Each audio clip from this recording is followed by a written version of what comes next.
My name is SoraWiz, and I'm on Apex Underground with Kai Ain't Here. All right, Sora, welcome to Apex Underground, man. It's great to have you here. I appreciate the invite, man. Of course, Super of course. excited.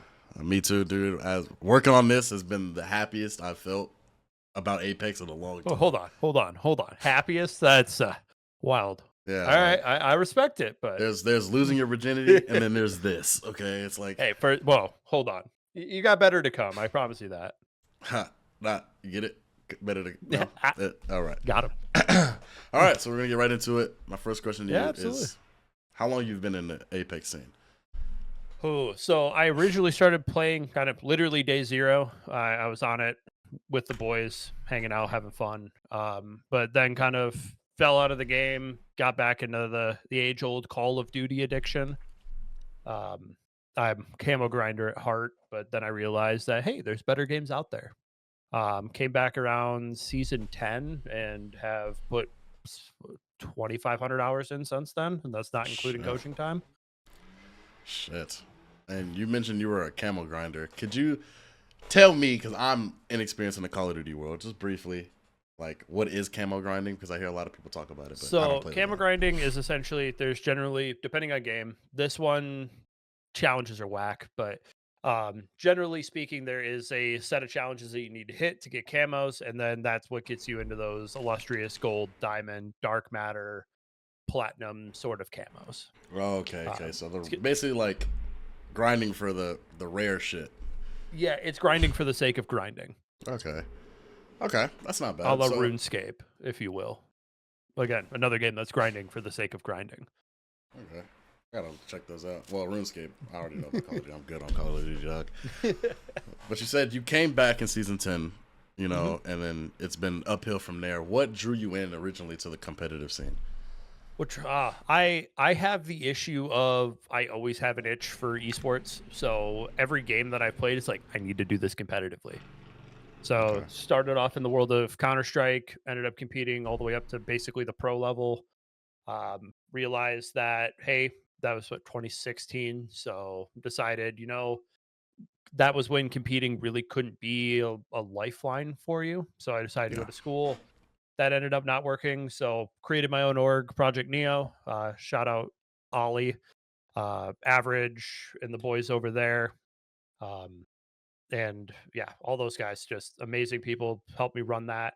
Ollie and I started it with Average, just kind of hanging out yeah. at a funny enough at a frat party. We had the idea. It was like, let's start an org. And Holy next thing we shit. know, 2 months later, we have our own org. We launched New Year's Day 2019, created our own org. Ended up falling into Valorant competitive because Valorant was fun, and my brain goes, fun game, more dopamine competitively, and then realizing it just leads to depression, as most competitive games do. Fuck. Um, went from Took a there. turn. I joined an org called Global Breakout. Hmm. That massive in the fighting game scene, specifically Brawlhalla. Every time Right. BCX pulls up, I remember how many amazing people there are in the Brawlhalla community. Then from there, kind of decided to find my own way after that went all up in flames and went, I remember Apex. How much fun is this? And the rest is history. Okay.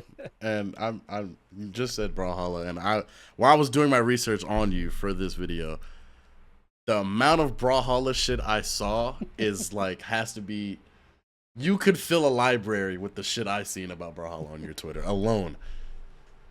Yeah. So, do you play the game? Funny enough, I have only put maybe an hour and a half into the game. Oh wow. I with through global, we were massive in the Brawlhalla game, like the org physically in the game itself. Some of the top players, Planet Micro, that whole crew. So some massive names were under the global branding.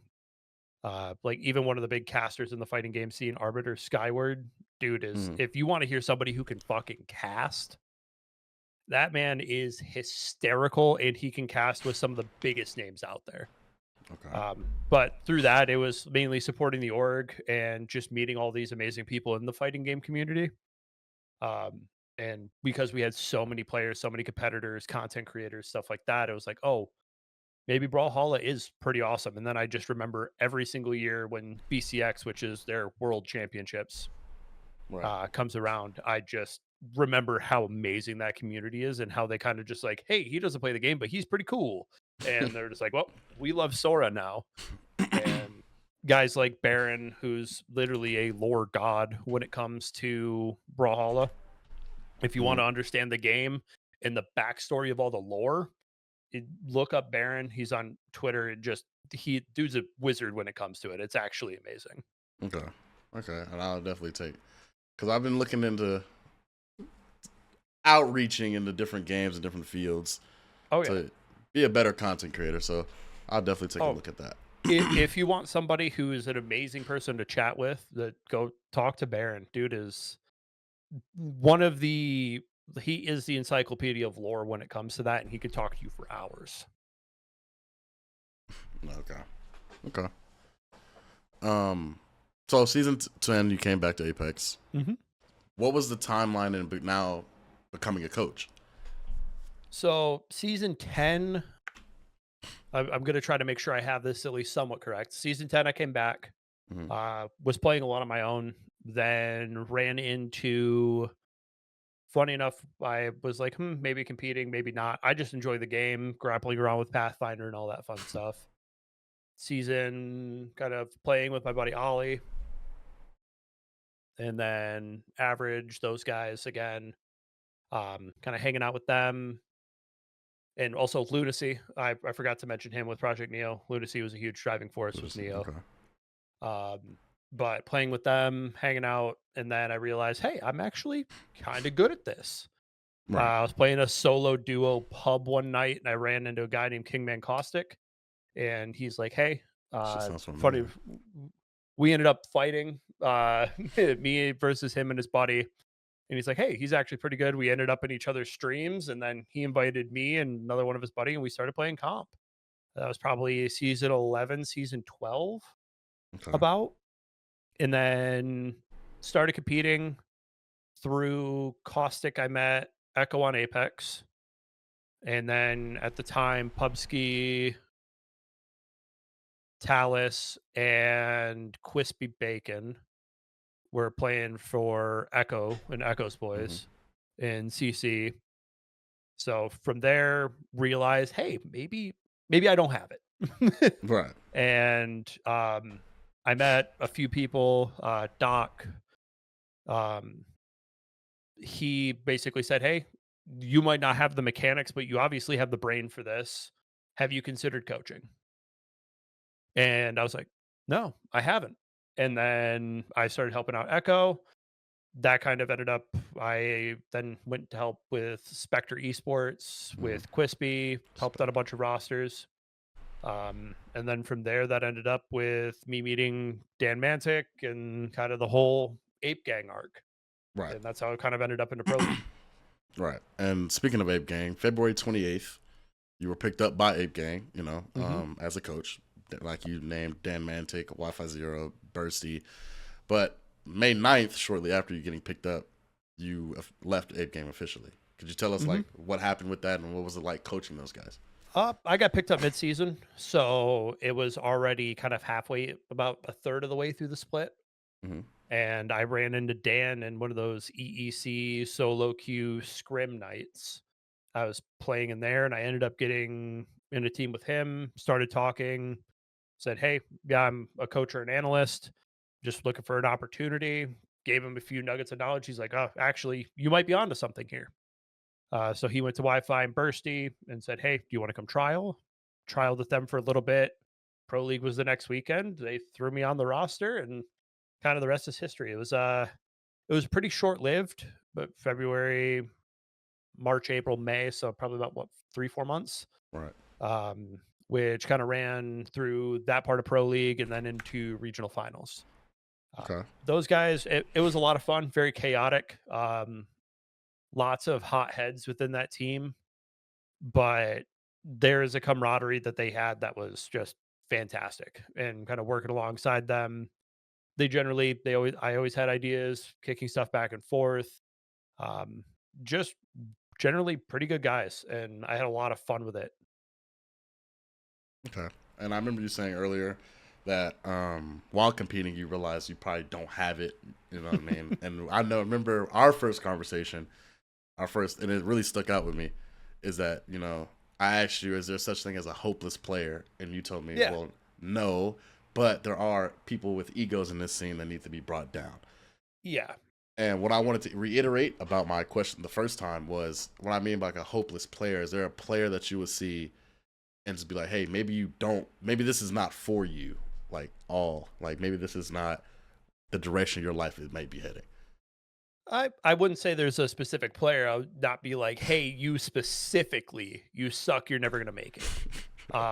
I think that there is players where it's just like, hey, you think you're gonna make it to the pro level, it's probably not gonna happen for you. But if you love to compete, that's why the challenger circuit exists. That's why BLGS exists. That's why there is a tier 2, tier 3 scene within this game.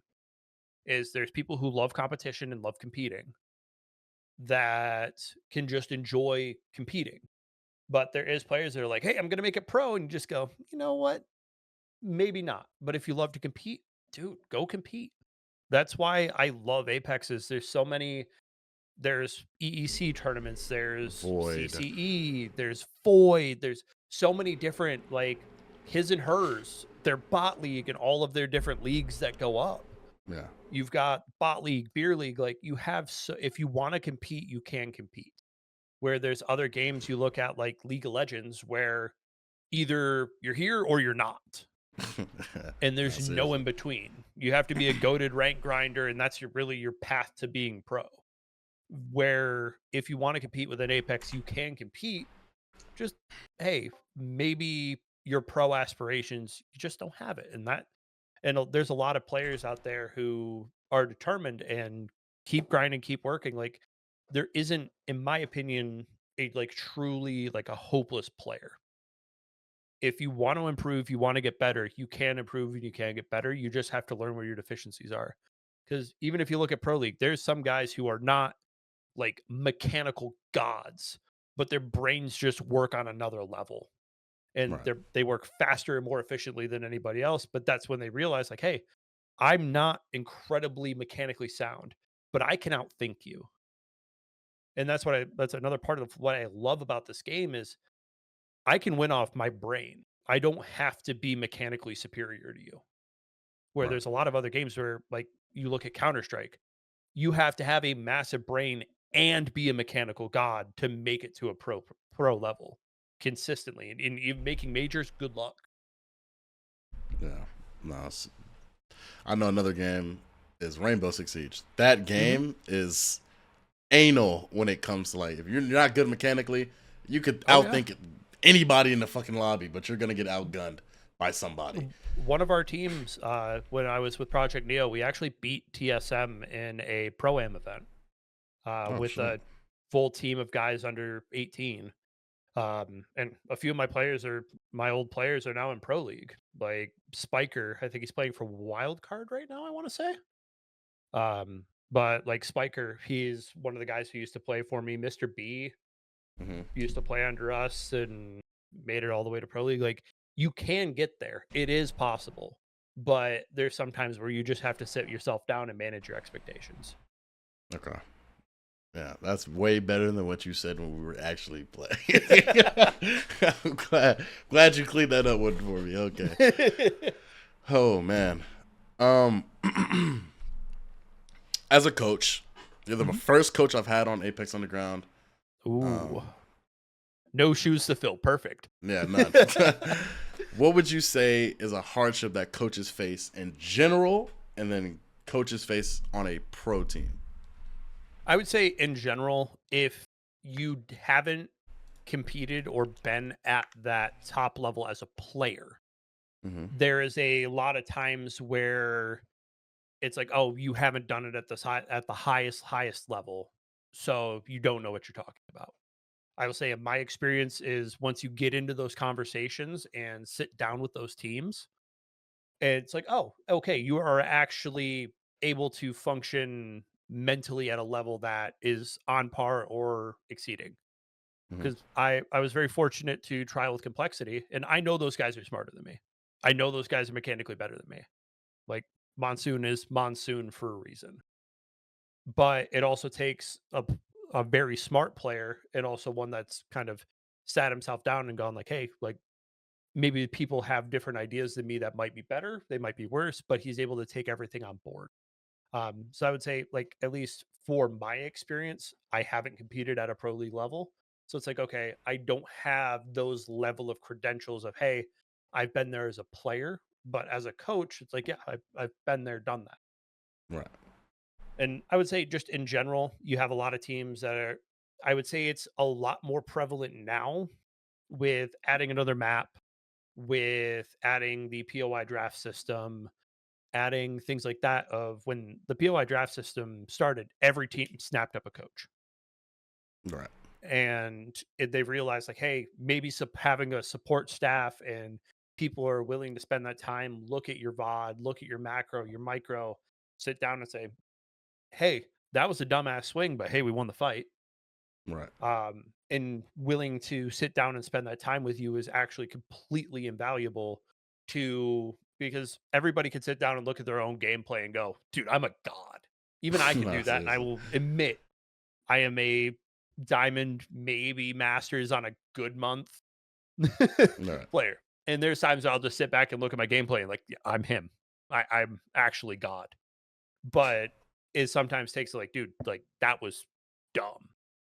And having that ability to take on that criticism is such a huge thing that I see from a lot of pro players. And that's kind of, I know we had talked about in the past, like that difference between tier two and tier one Right. is the difference of being able to be consistent, but also be able to take on external information and process that to move forward. Yeah. And from personal experience, I can say for me, and I'm really good at it, taking accountability and criticism. Mhm. But I've been on teams where that is very hard to do, and it definitely alters your perspective on the competitive scene, especially when Mhm. you're the only one taking credit or for the shit you did, but nobody else sees anything wrong with what they did. And I feel like that is what hinders a lot of teams from getting up there into a higher echelon of just competing in general. Yeah. There's no such thing as a hopeless player. There's just players who don't want to learn. Yeah, there. That damn. I just thought of something that hit me right in home right there. Holy shit. Okay, so you did bring up the POI draft, and I Yeah. remember a tweet back in May 17th. May 17th, you made a tweet, and I'm going to quote it exact verbatim. I'm very intrigued by the POI draft system. High potential to be great, however, it needs more polish. Not allowing teams to hide behind a POI/loot, with the split POIs potentially adding early game fighting. This will really prove who are the best IGLs macro and micro wise. Now, I'm bringing this up because of this specific part I want to know, because the specific part about the IGLs and determining who's the best when it comes to macro, and micro. And I feel like that a lot of quote unquote IGLs in the lower scene Mhm. that just love the name of just IGL, but don't have no Mhm. macro or micro, or lacking both. Like, could you, one, explain macro and micro for the people that don't know? Yeah. And two, go into how pros use that to further their progress as players. So I would say macro versus micro for those who don't know. Macro, it's kind of the same as macro and microeconomics, if you will. Macro being large. So that is your large scale. Okay, we're going to loot our POI this way and we're going to move this way if the zone pulls here. Um, so you run into it a lot where with your kind of those lower end players where you kind of say, well, I'm an IGL. I'm an Mm, in-game leader. Are you? There's a difference between a layer and a wannabe, a leader and a wannabe. Leaders are able to go like, look, this is what I want to do. Here's why. And if your team is locked in and they want to listen, this is what we're going to do, and here's why. Um, with macro, a lot of that is where you see a lot of coaches are able to help a lot. Is hey, if we path this way, we're able to get these beacons, or hey, here are the spawns for your Evo harvesters and all that fun stuff. Where micro is a lot of your more middle to end game decisions, whether it's fighting, And like, okay, hey, we need to swing this way, or one sitting anchoring, two pushing, 2-1 splits, how we drop on buildings, things like that.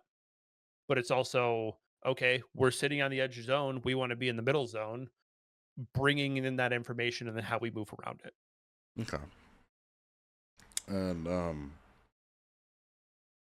from my experience of watching Pro League, and I really Mhm. just recently, since I've been interviewing people, watching more and more competitive players from every team, because Mhm. as an interviewer, I have to know certain things off Yeah. basis.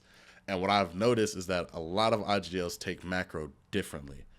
So you Mhm. have your IGL that plays edge. You know, timing of how they rotate is very important. Yep. Or your zone IGL. What would you say, and what advice would you give IGLs coming up to maximize their potential with macro? With macro, I think a lot of it is finding a plan and sticking to it. And having that pre-mapped out either in your head or physically on paper, or either physically on paper or literally taking a screenshot of the map and drawing it in MS Paint. You see a lot of funny, like a lot of high level coaches are just like, oh yeah, I draw circles in MS Paint. Like that's what I do. But a lot of it is having that plan when it comes to your macro, because a lot of your tier two lobbies, whether it's early days of CC, like your rounds 1 through 3, a lot of it is chaos. You have very few teams outside of Pro League who work on timing specifically. So it's like, oh, they're going to leave at 1 minute till zone close. Not every team is going to loot as fast as they would need to, say, at a pro level, uh, or be able to kind of comprehend, like, okay, this is why we're moving this fast. Well, I want the guns that I want. That's tough, buddy. You have a single Mozam and a Sentinel. We're going. This is our time frame. We have to leave. And I would say that's a big kind of the difference between your tier two and your tier one IGLs on the macro wise, is they stick to their rhythms and they stick to what works. So it's Right. like, hey, we're gonna play command and we're evacing from the top of command at 30 seconds till. That evac better go down at 30 seconds till, give or take 5 seconds. Right. So I would say the big thing is making sure you understand, one, the map, how people generally rotate, because it's never going to be perfect. Even in pro league lobbies, you get caught off guard.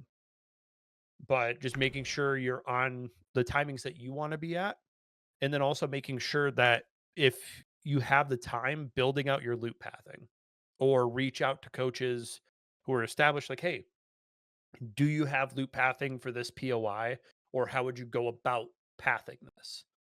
A lot Right. of it is being able to ask and try to learn, versus, because I can tell you right now, almost every coach in the scene, if you just like, hey, I want to learn from you, a lot of the coaches will either be willing to help, or you have places like Metafy or Fiverr, or just reaching out on Twitter, stuff like that, where there's coaches out there willing to work with you. You might not be able to get to your ZZs or your Draugrs Yeah. or Bronzy, but there's kind of guys in that middle ground who are just like, hey, yeah, I want to grow the scene. I want to make this better.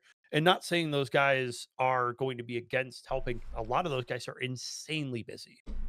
Yeah. They have a lot more on their plate than, hey, let's just boot up Apex and think about macro today.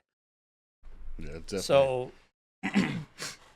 in worst case, if you want to learn how to run specifically your loop pathing, we have ranked, we have pubs, we have all of these different options to, okay, this is how I want to run it. Hop into a rank game if you want to loop overlook. Okay, run a path, see how fast you can do it. Uh, And then just, it's all repetition. They're Right. the greats aren't great because they picked up a controller or picked up a keyboard and mouse and just were inherently great at the game. You look at like Imperial Howl, who puts in more hours than 99% of the scene. No, seriously. Dude's Like a Steph robot. Steph Curry didn't start hitting threes as a toddler because he was Steph Curry. Yeah, that's true. It's all about the hours, it's all about the time put in. And if you're not willing to put in the time and you're not willing to learn, like, okay, you've got two options. Learn or sit on the Learn or don't. sidelines. Sink or swim. Adapt or die. Choose. Yeah, seriously. And I'm gonna be honest, okay? I was in Enemies Live, and I was asking him, like, what's his aim routine, like, because I'm trying to get cracked aim. My mechanics are terrible. And he's literally told me, dude, just hours in the firing range and learning the recoil pattern for every gun. I said, oh yeah, I'm Learn not the doing recoil that. pattern. Put the hours in. Yeah, but immediately I was like, oh yeah, no, I'm not doing that. But then now hearing this and then thinking on it, it makes me like, well, damn. I mean, how much time am I really wasting? Because it's gonna help me later on. Yeah, it's if you want to learn like just things that will help your aim. Have you ever watched? He streams it all the time. Evan Verhulst. Mm-hmm. Have you ever watched him warm up? No. If you want to learn ways that will help you learn how to aim better and ways to actually warm up and either get your thumbs ready, hands ready, whatever you need, like Verhulst, his warm up and his aim training dude is regimented, and you can find different ways where there's a reason why Verhulst is seen as arguably some of the best controller mechanics. Period. It's because he puts in those hours and hell, he streams them. He spends the time in the hours. Like, as you said, enemies is like, how do I get crazy aim? Spend hours in the firing range. We have those resources to get better. If your mouse and keyboard, things like OSU or Aim Labs or whatever aim trainer you want, that will help. It's just you got to put the hours in to get those repetitions and that benefit out. Right. Nobody's a god at this game out of the box. That's true. That's definitely true. Now we're gonna segue into something a little bit different. I want to talk about your time with Nine Lives. Oh God. Now, again, I'm gonna be honest. This whole time, I thought it was 9 lives, like Cat's 9 lives, and I've been saying that. And then somebody on Twitter called me a dickhead. It was like, bro, it's 9 lives. And I looked for it, and I was quickly put to rest. So, could you tell us about your time with 9 lives? Because I did watch last season, watched you guys in Pro League. You guys went absolutely insane. I think I watched you guys at a wall. It was like an end circle at a wall. And I was like, damn, 9 lives. I kind of like that name. You guys were fucking crushing it. Could you tell us about your time with 9 lives? Basically, it started off with, hey, I put out a tweet after I left. I mutually agreed to part ways with Ape Gang. And I put out a tweet of, hey, I need a team. Who wants me? And then it was crickets. A lot of kind of tier twos, but I was mainly looking like, hey, I want to stay in Pro League. So I got hit up by one of the other owners, Julian, and then Deke, who's kind of been the face of Nine Lives. Basically, they said, hey, we'd love to sit down with you, see what you're all about, and let's get to work. And I was like, all right, yeah, let's figure it out. Why not? So they're like, hey, we've got this roster together. We'd love to bring you on as a coach. They're looking for a coach, and you're available. Let's do this thing. And kind of it just went from there and got brought in with kind of Vifes, Hanzo, and then we ended up picking up Thorfinn after week 1 or week 2. And kind of enjoyed the world of EMEA Apex, which is it's such a different game in how Europe plays versus North America. The levels of aggression are very different. You get a lot more tactical and kind of methodical play in Europe, where a lot of teams in North America are like, dude, we're going to run down your throat. We're going to outgun you. That sucks. And then you add on massive brains to the back of that. That's a lot of why TSM was so successful for so long is like, we're going to outthink you. And then on top of that, we can outgun you. Yeah, with Hal and Verhulst just being Hal, humans. Verhulst, Reps, Snipe Down, Mac, Aberlelli, yeah. like they've had so many great players as that third player, but you also had that core that has been played together for what was it, almost 5 years, 4 or 5 years of Hal and Reps. So you got two guys who understand each other, and then absolute Gunny is the third. It's a very hard formula to mess up. Yeah, I hate that team broke up. Definitely a great team. It hurts, but I understand the whys. Yeah, no, the wise definitely makes sense. But bringing up, um, those top players. I remember earlier you said, you tried with complexity, Monsoon, and Hmm. those guys. Um, what is it like being known in that higher, like the notoriety in that top scene, that T1 scene? What is it like? It's weird. I will say it's when you're not used to it, it is very much a almost imposter syndrome. Like Mhm. a lot of it for me is I know I belong here, but I don't believe that I belong here, if that makes any sense. Yeah, So it's like I'll outwork just about anybody, but it's like, oh, like I'm actually here. And we went to like the Red Bull event, and it's like, oh yeah. Like obviously I don't know your face, but I recognize your name. I recognize who you are, what you've done, the teams you've been with, etc. And it's definitely really interesting. It's like, oh yeah, oh yeah, SoraWiz.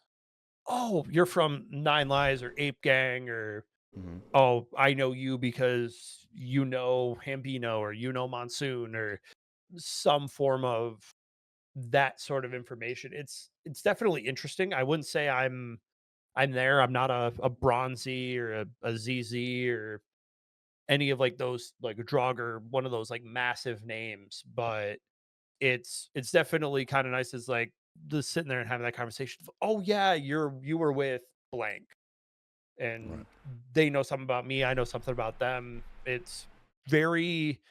It's like, oh wait, you know who I am? You know me? Right. It's definitely a bit of an ego boost, that's for sure. No, that must be nice, dog. I'm not gonna lie. It's weird. It's more weird than nice, but Yeah. Obviously, with everything online, you rarely see mm, anybody's face. I definitely get it. yeah.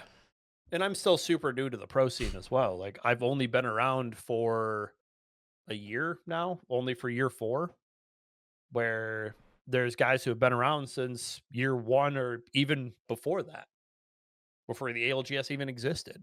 Yeah. Like So, snipe like, down.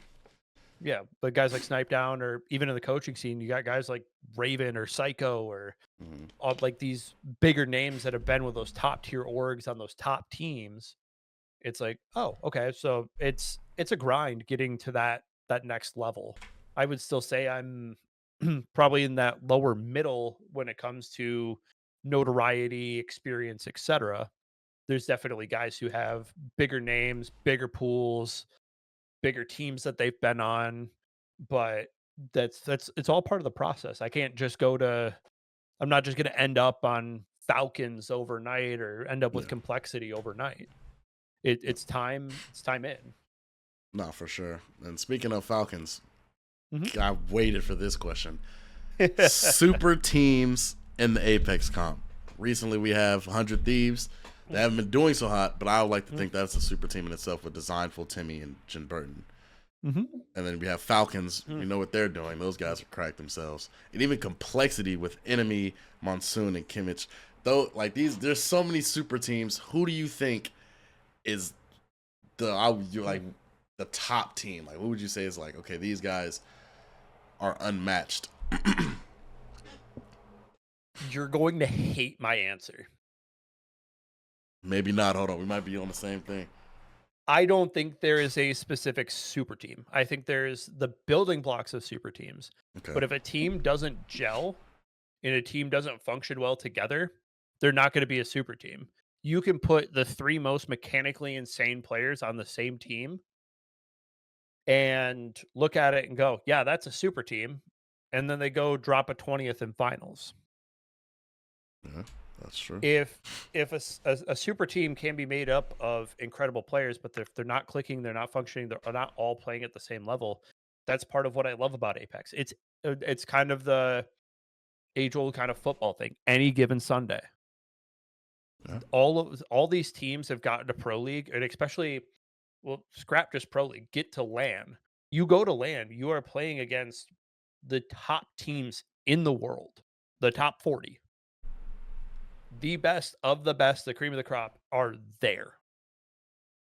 And there's teams that can go in and slam those lobbies and make their way through, but if you don't show up on Sunday, Can't do it. it doesn't matter. And you saw teams like Dark Zero and TSM when they both went on those 2 runs of teams that may have not shown up Thursday, Friday, Saturday, but god damn it, on Sunday they Yeah, showed up. that's true. It's a lot of those teams. It's any given Sunday. You saw how many teams came so close to winning this last LAN, or hell, look at Esports World Cup. Was it 11 or 12 teams on match point Yeah, it or was more? insane. Like, it was insane. Exactly. So there are super teams you look at with like that space station team that ended up winning this last LAN. You look at Alliance, which is that's when it Those comes to guys were EMEA, that's scary. that is a scary roster. You look at Falcons, you look at Complexity, you look at a lot of these top rosters, mechanically insane. But do they show up on Sunday? Yeah. And every team has ebbs and flows. You're not going to have one team that is the God Squad at all times strictly because they think faster than you, they're more mechanically better than you. You get one lucky nade, a fight turns on its head. That's true. Like the teams who are in Pro League, the teams that make LAN have made it because they deserve to be there. There's a reason you don't make LAN off one play day. You got to play well for all of them. And then if you're on that bubble, on like that in North America, that 12, that kind of 10 through 14, you got to show up during regionals too. You can't just, oh, well, it's regionals. Well, kick my feet up and go, we're just playing Apex on a weekend. No, I definitely understand. Like, you gotta. It's a different type of hunger that comes out of people when it's Oh, yeah. down to the wire like that, honestly. Mhm. And I haven't been obviously competing that long myself, but competing in real life sports, like when it's time to put belt to ass, you gotta put belt Exactly. to ass. Like, if you're throwing like the second the straps click on, we're you're putting yeah, your helmet on, it's game day. It's kind of one of those things. You like, yeah, I'm on a team that sucks, but any given Sunday. yeah, And like those teams and those players, like, yeah, they might be on that lower end, but they deserve to be there. Like, I'll use an example. Stallions didn't perform super great in Pro League. They're going to fucking champs because they showed up on Sunday. yeah. It showed up when it counted, to be honest. Exactly. They showed up when it counted, and now they're going to LAN. Whereas a lot of people can't say that. Exactly. That's why I think, go back into what you said earlier. I think the egos people have in this scene are inflated to a point it just doesn't make sense. There's no way you're thinking you're damn near God and you're in the same lobbies as me. Like, there's no way. You can't think you're God and not make Sunday. Exactly. Like, you've never made a finals, you've never made an LCQ, you've never made Pro League, you're not him. It's a lot of it just comes down to there is a lot of inflated egos, but everybody I've met in the pro scene, kind, compassionate, just nice, humble people. Obviously, to be the best, you have to think you're the best. Right. But you have a conversation one-on-one with Imperial Hal, super nice guy, just one-on-one having a conversation. But when it's game day, good luck. No, seriously. He's coming for that ass. Yeah. He's going to get it, too.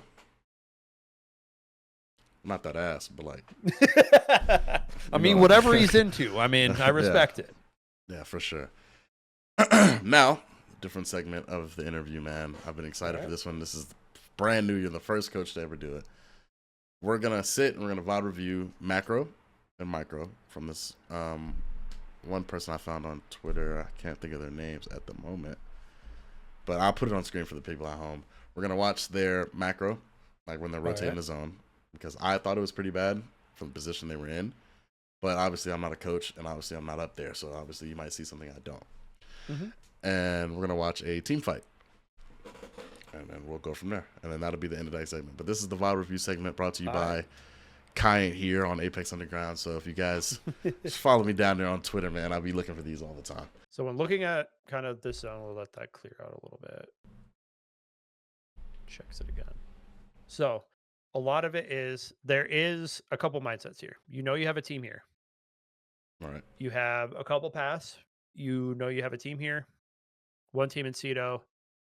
Past that, you're only really seeing to the outside of that bubble there.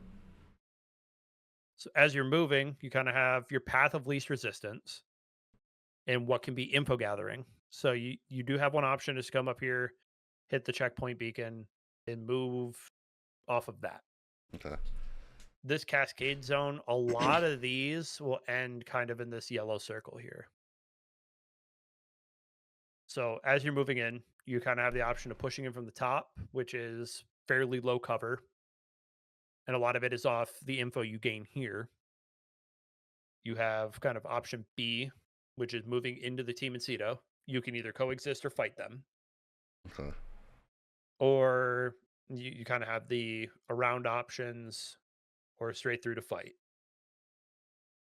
Or you have kind of option 3, depending on if you have evac, etc., which is the up and over option. So kind of your option 3, which would kind of be your flight over top into one of these buildings, for example.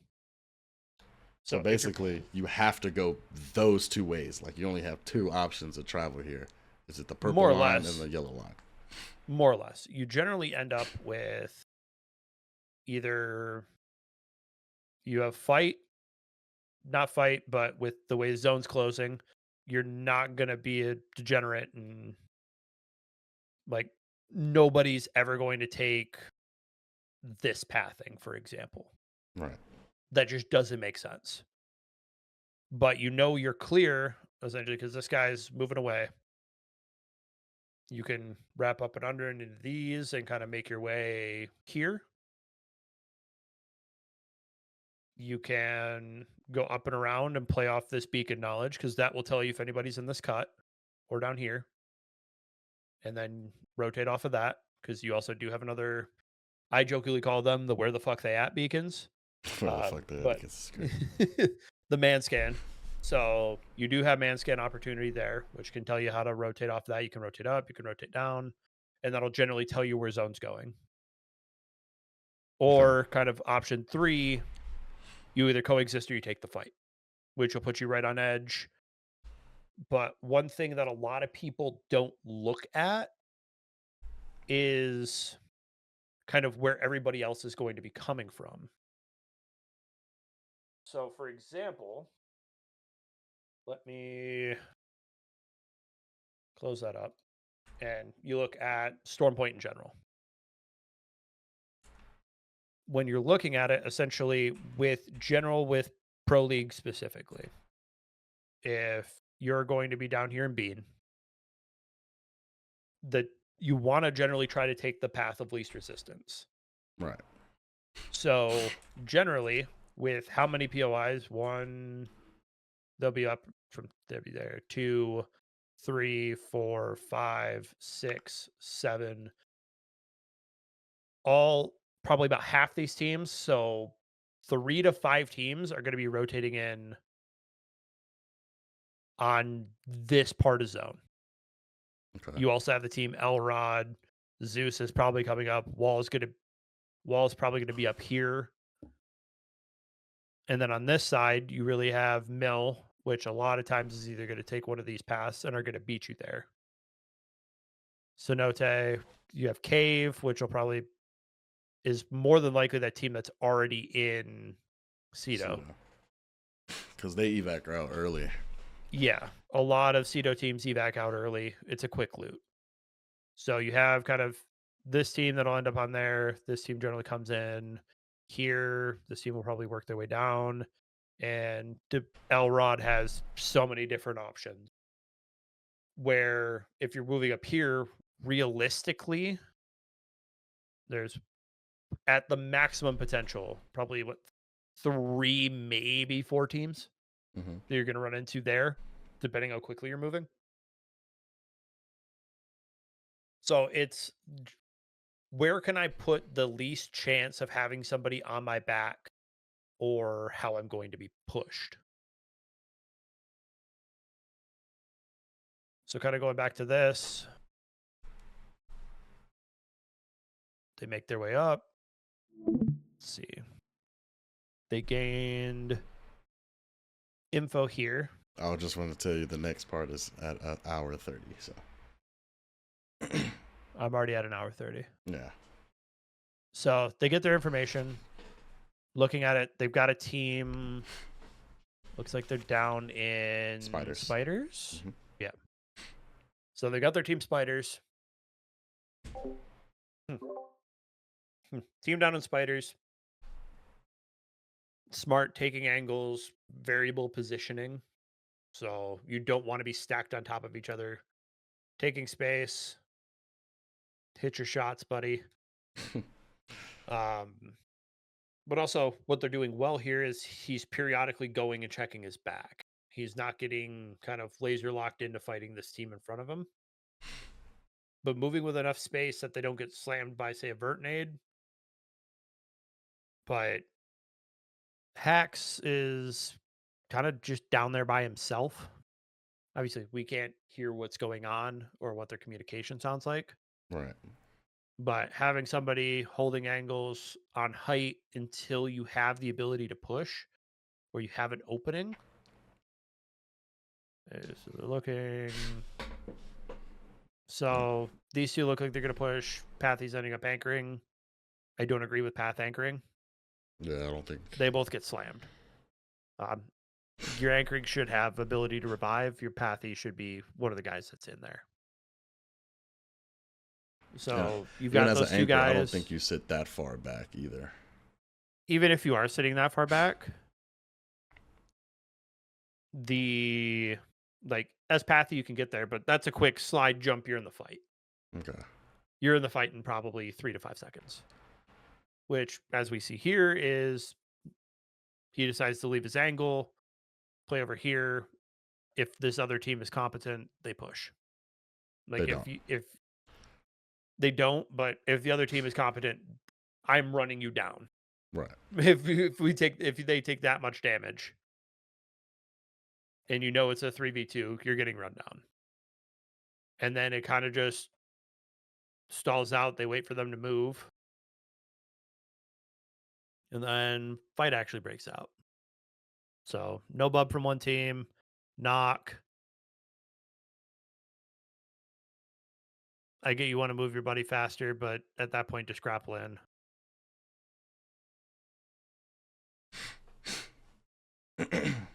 But my big thing here is he just used his grapple, right, which is your main route of getting to zone. Getting anywhere. We're in zone 3 closing. You're taking a fight and you just wasted. What was that? They started looking at each other before round 2 was even closed. Yeah, so you just ate up what, 2 minutes? 2-3 minutes? So we are at what? Round 1 closing, 1 minute 43 seconds. About 1 minute 40 is when they hit that. They look at each other for all of that time. So that's 1 minute 40 burned. They then burn, let's see. They just wasted, what's that? That's at least 3 minutes before an actual altercation breaks out.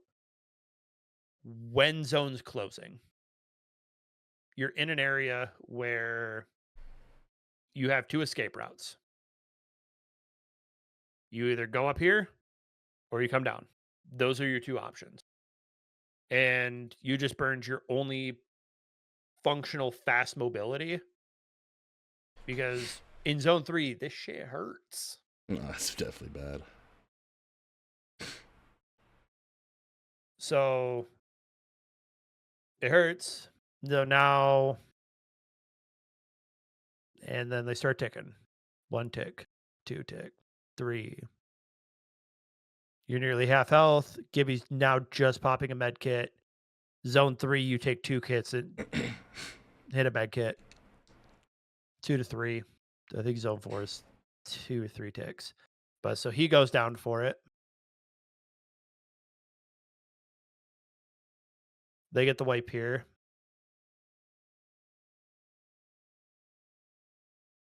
Mistimes his med kit. Because zone 3 is now closed. By like 0.1 too. And I give it. We'll see squad dead here soon.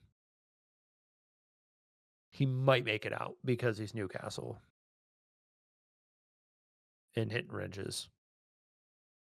Actually don't know. But you just burned all of your meds. You now have 2 teammates dead. You're a solo with 21 other people left with 8 teams. For how many kills? It's all kill value. Were those 3 kills worth the placement you're going to lose? You're not going to live through this. They get the res off.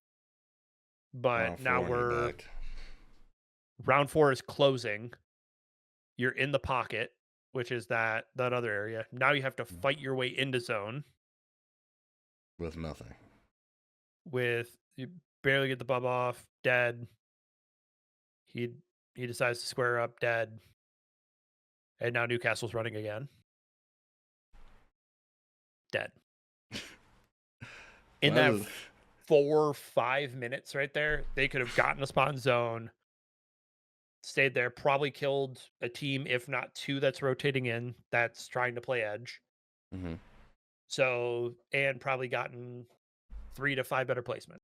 So those 3 kills just cost them 8 points per se. Where 6 kills and 2 placements, or 5 kills and 3 placements, however you want to math it out. So your 3 points lost you 8. Where if you would have just, fuck it, even at zone 2 closing, that fight hasn't broken out. Don't waste your time. Right. Well, Sora, thank you. That was the VOD review section. A lot of information was just given there. I feel like everybody can learn a lot from that alone. I learned a lot about rotations and obviously thinking ahead of how teams position themselves, and that kind of just came together in a full. Do you watch Blue Lock? No, I do not. Okay, well, damn. Never mind. I can't make that statement. It's not going to make any sense, but it definitely works it out. That was a W segment.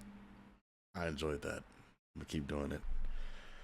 But all right, as we come to the end of our interview, next couple questions are to help motivate the people that are struggling down here in the T2, T3 sections, and the players that's just on their grind. Do you have any words for those people? I would say, obviously, it's good as much as you just keep working, man. You got this. But a lot of it just comes down to, big thing is sit down and look at yourself and think like, okay, 1, be real. Do you have it within yourself? If you think you do and you're 100% confident in that, grind your heart out. You're not going to get a spot, and you're not going to get an opportunity if you're not willing to put in the work. That's why I will genuinely say, as in comparison to a lot of coaches that are in tier 2, the reason I got an opportunity ahead of them is because I will outwork them. I will put in more hours. I'll put in more days. I'll put in more time. I want to learn more about my craft, so I reach out to other coaches and stuff like that. If you put in the work and you do the networking properly, your opportunity will come. If it ends up not coming, that tells you yourself. Spend your time, and spend your time meaningfully. I can sit here and brain rot and play ranked 8 hours a day just like anybody else.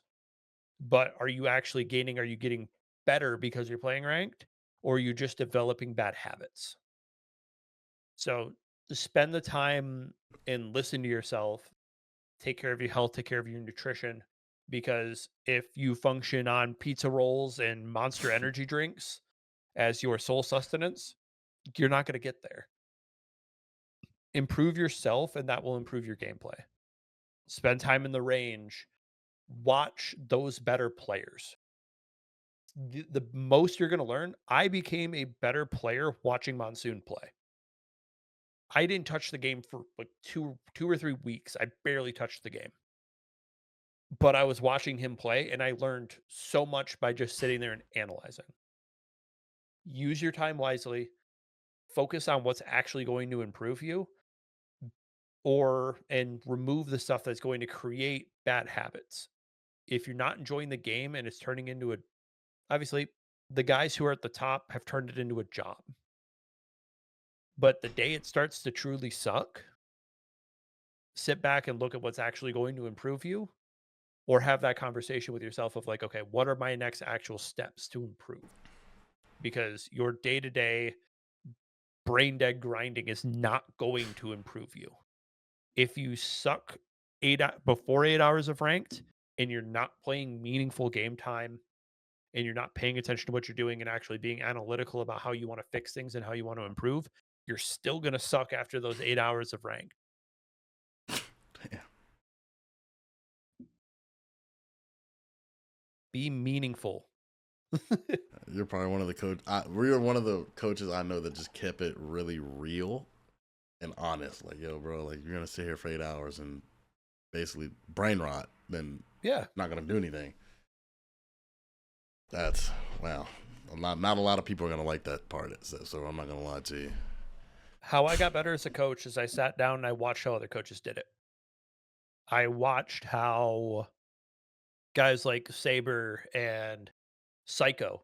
I sat in 2 calls with Psycho. I learned more in those 2 calls watching him break down VOD of Oxygen and how he looked at and how he understood the game than I ever did sitting there trying to learn it by myself. You have, like, amazing resources like Hotsick. If you wanna learn how to coach, watch how he breaks down the game. Raven streams a lot of his VOD reviews. Zero streams a ton of his VOD reviews. I mean, I'm pretty sure, like, as we speak, so I think the guy's on Furia right now. Madness, I'm pretty sure Madness is literally VOD reviewing right now. Like, or he was earlier. If you spend the time learning from people better than you. Because if you're just sitting there playing the same horrible players with the same horrible players, you're not going to improve. So why not sit down and learn from the people who are better than you? If you want to learn how to shoot a 3, you're not going to go down to the local YMCA and watch a Look, dad hook up crackhead. threes. Yeah. A dad in his 40s hook up threes. You're probably going to go watch like Steph Curry hook up threes because he knows how to shoot a 3. If you want to get better at, I don't know, tennis, okay, who do I want to model my game after? Okay, I want to play like Roger Federer. Who do you go and watch to learn how to play like Roger Federer? Roger Federer. It's pretty self-explanatory.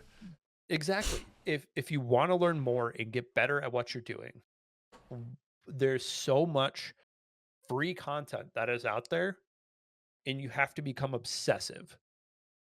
Like my first 6 months learning how to coach, I didn't watch any other YouTube.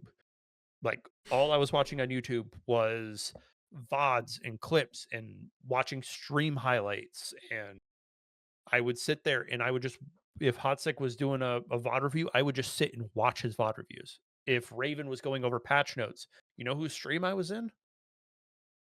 No, Ravens. Ravens. You have to become obsessive. There's passion and then there's obsession. And the top players are obsessed with becoming great players. Wow. Wow. That hit home, man. I lit a fire under me. I can say that definitely lit a fire under me. Makes me want to do it better. But if you're okay with being mediocre, be mediocre. That's okay. You don't have to be great, but if you want to, do something about it. Wow, that was more motivation. You know, our starting talk and this is just two different things. Like, that is crazy. Sora, it's been a fantastic time sitting here with you, man, and interviewing you. Yeah, absolutely. I appreciate the invitation. It's been fun. I appreciate you coming on. Hopefully I have you back again. Absolutely. I'll definitely come back. It's been a blast. All right, for sure. Thank you again. Have a great one. Absolutely.